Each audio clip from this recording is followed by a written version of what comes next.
迎收聽講聲你知。近年社會開始關注 SEN 家庭嘅需要啦，不過對於好多家長嚟講，第一次知道仔女有 SEN 嗰種驚慌無助，真係好難形容。身為家長，點樣由迷茫到慢慢接受，再學識欣賞仔女嘅特別呢？今集我哋邀請咗兩位有 SEN 子女嘅家長，分享佢哋嘅心路歷程。Hello Wendy 同埋劉太，不如首先介紹下你哋自己，俾觀眾認識下你哋。大家好，我係 Wendy。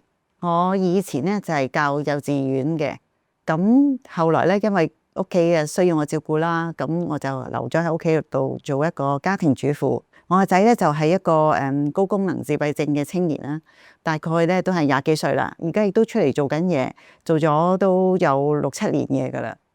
我係劉太，咁退咗休噶啦，咁退休前咧都係全職工作嘅。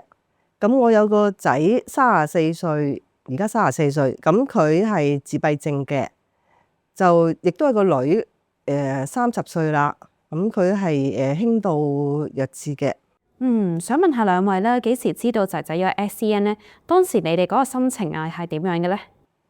阿仔3歲就去check 到有自閉症啦，咁嗰時都梗係晴天霹靂噶啦，咁。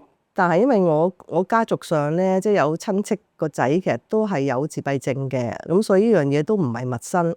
咁不過即係知道其實條路好長啦，咁所以嗰時就即刻揾資源啦。咁嗱林就走咗嚟協康嗰度就揾嗌救命咁啊！有咩資源可以幫到啦？咁係啊，咁一路到而家咯。咁佢都係keep 住喺協康，都係活躍嘅。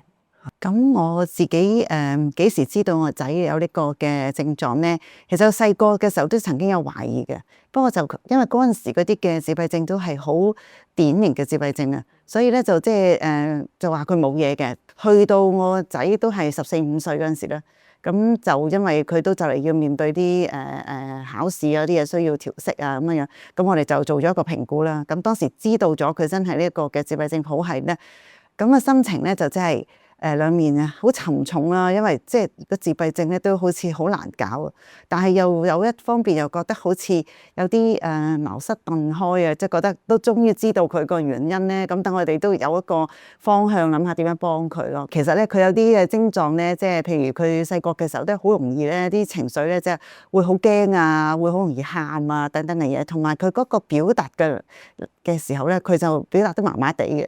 咁但係知道咗個症狀之後咧，其實當時我個仔係好難接受啊。咁佢都係其實都讀緊一間band 1嘅學校啊。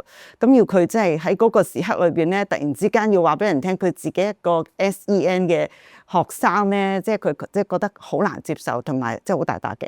咁喺照顧嘅路上啦，你哋遇到外界對於 SEN 有啲咩嘅誤解咧？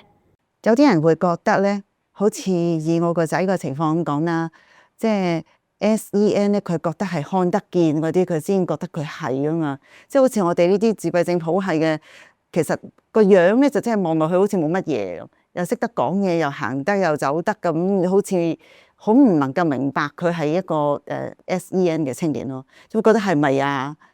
即係你咁樣樣係咪其實你屋企即係冇嚴格咁樣去教你咋？即係你咁樣嘅方法去表達你嘅情緒，即係嗰啲固執啊，嗰啲突發嘅行為表現啊。我哋個年代咧都唔係咁多老師同埋同學咧，即係知道有自閉症呢個症狀嘅。咁就算知道咧，聽到自閉症咧，都覺得係你衰啦，你自閉，你自己封閉。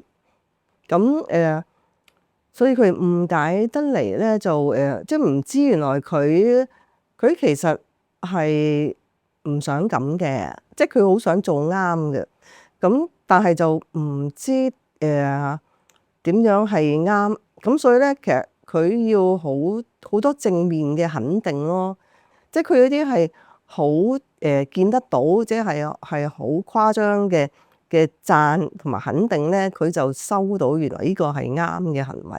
咁呢個都係佢哋嘅一個即係個缺陷啦。佢哋唔識眉頭眼，真係要講得好清楚。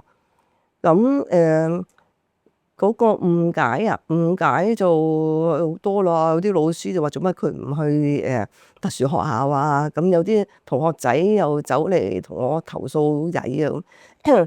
咁你唯有係多啲出現咯。咁我會盡量即係湊佢返學。咁甚至係午餐會走去陪佢食飯，即係等你喺老師同埋同學仔面前出現多啲啦。咁即係起碼佢哋嬲都有多個人去傾訴啦，咁投訴啦，咁亦都可以舒緩返即係阿仔同同學同埋老師嘅即係個關係咯。咁係啊，自己辛苦啲啊，咁 lunch 都冇得食，咁但係唯有咁，即係你要只要人哋知道你係一路喺後邊撐住佢嘅，會教佢嘅咁咯，咁嚇慢慢等佢哋覺得你都唔係咁咩啫。咁當時你哋最希望其他人係點樣理解你哋㗎？譬如有一次我個仔咁樣樣，佢咧就好中意嗰粒糖啊，點知食食下咧就跌咗落地，佢咧就好想咧即刻執翻嗰粒糖上嚟食咁樣樣，即係當時佢都好細個嗰陣時，咁但係咧咁唔得噶嘛，污糟噶嘛，咁我就猛咁同佢講，我話唔好，而家唔食，我哋行到去前邊嗰個地方嗰度咧，喺嗰度媽媽就會攞俾你啦，咁佢就好固執咁喺度喊，但係喺旁邊啲人咧佢會唔明白，即係呢個細路仔做乜咁樣樣，即係原來我哋嘅小朋友咧係需要慢慢解釋俾佢聽。咁去接收一件事嘅目光其實都幾殺人喎，即係周圍喺個地鐵咁，周圍啲人望住你，或者嗰時即係搭巴士啦，咁成個巴士啲人望住你個仔喺度講偈，咁即係你會即係你要頂得住呢個目光咯。今集唔該晒兩位，下星期繼續講聲你知，拜拜。